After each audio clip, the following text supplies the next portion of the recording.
অবস্থা দেখেন, এটা কি ভালো আলুর সাথে সিদ্ধ দেওয়ার কথা? আপনারা বলেন, ভালো আলুর সাথে কি সিদ্ধ দেওয়ার কথা?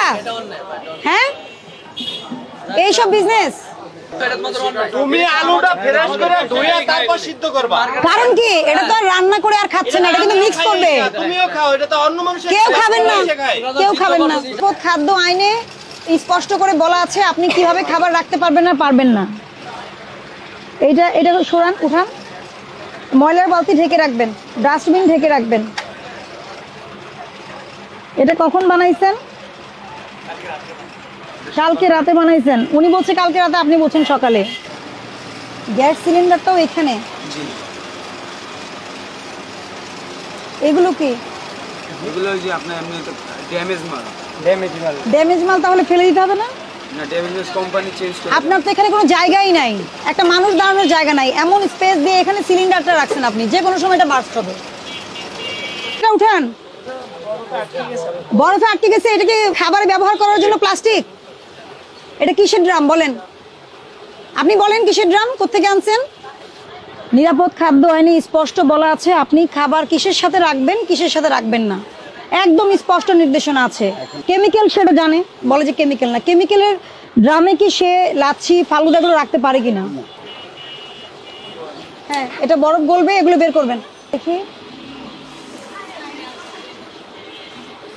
ধরেন আলু কোথায় রাখছেন? গ্যাস সিলিন্ডারের ভিতরে। পচা আলু কেন আনছেন? পচা আলু কেন আনছেন? হ্যাঁ, তাহলে পচা হলে ফেলে দিবেন না। তাহলে এখানে এগুলো কি সিদ্ধ করছেন? সব পচা আলু আর ভালো আলু একসাথে সিদ্ধ করছেন? অবস্থা দেখেন, এটা কি ভালো আলুর সাথে সিদ্ধ দেওয়ার কথা? আপনারা বলেন, ভালো আলুর সাথে কি সিদ্ধ দেওয়ার কথা? হ্যাঁ, এইসব বিজনেস। আপনার মালিক কোথায়? মালিক নাই মানে মালিককে ডাক দেন, ফোন করেন। আপনি কি করবেন? বস্তা থেকে যখন আলু বের করবেন থাকতে পারে পচা, পচা আলুটা আলাদা করে ফেলে দিবেন, ভালোটা সিদ্ধ দিবেন। এইটা কি আপনি কোনটা ভালো? কে বলতে বোঝা যায় না? দেখেন আপনি কোনো, এটা কি ধরনের ভুল? না না, এটা কি ধরনের ভুল? এরকমের ভুল আপনি করেন কেন? এটা কি ধরনের ভুল? হ্যাঁ, তুমি আলুটা ফ্রেশ করে ধুইয়া তারপর সিদ্ধ করবা। কারণ কি, এটা তো রান্না করে আর খাচ্ছে না, এটা কিন্তু মিক্স করবে। তুমিও খাও, এটা তো অন্য মানুষ কেউ খাবেন না, কেউ খাবেন না। অবস্থাটা দেখেন আপনি, এটা কি না বোঝার সুযোগ আছে? কি দাও, লিফলেট দাও। আপনি কে কমিটি কি কথা দিচ্ছেন? হ্যাঁ, কথা দিচ্ছেন যে এটা শুধরাবে। 1 লক্ষ টাকা জরিমানা করা যায়, আমি 30,000 টাকা জরিমানা করলাম।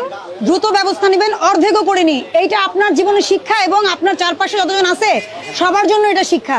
আপনার মানে কি, আপনার প্রতিষ্ঠানের যারা কাজ করছেন সবার। মালিক যে সবসময় বলবে পচা আলু সিদ্ধ করতে, এটা আমি বিলিভ করি না। এটা আপনার দায়িত্ব। আপনি আলু কিনেন, পেঁয়াজ কিনেন, যাই কিনেন, এটা আলাদা করে ফেলে সর্ট আউট করে তারপর আপনি, এবং প্রত্যেকটা কেমিক্যালের জিনিস ইউজ করতেছে। কেমিক্যালের যে বাস্কেট একটা, এগুলোর মধ্যে কিন্তু ওনার ফ্রিজে কি রাখছে উনি? এগুলোর মধ্যে লাচ্ছি রাখছে। আমাদের কিন্তু ক্যান্সার কেন বাড়তেছে? এগুলো কিন্তু কার্সিনোজেনিক, ঠিক আছে? এগুলো কার্সিনোজেনিক। কারণ তো আপনার লাচ্ছিটা তো সরাসরি খাচ্ছেন না আপনি, এই যে কেমিক্যালের যে আছে গ্যালন, এগুলোর মধ্যে রাখা। এগুলো করে কিন্তু কেউ বিজনেস করতে পারবে না। আপনার একটা টিম করেন, টিম করে দরকার হলে আমাদের সহযোগিতা নেন, নিরাপদ খাদ্য কর্তৃপক্ষের সহযোগিতা নেন।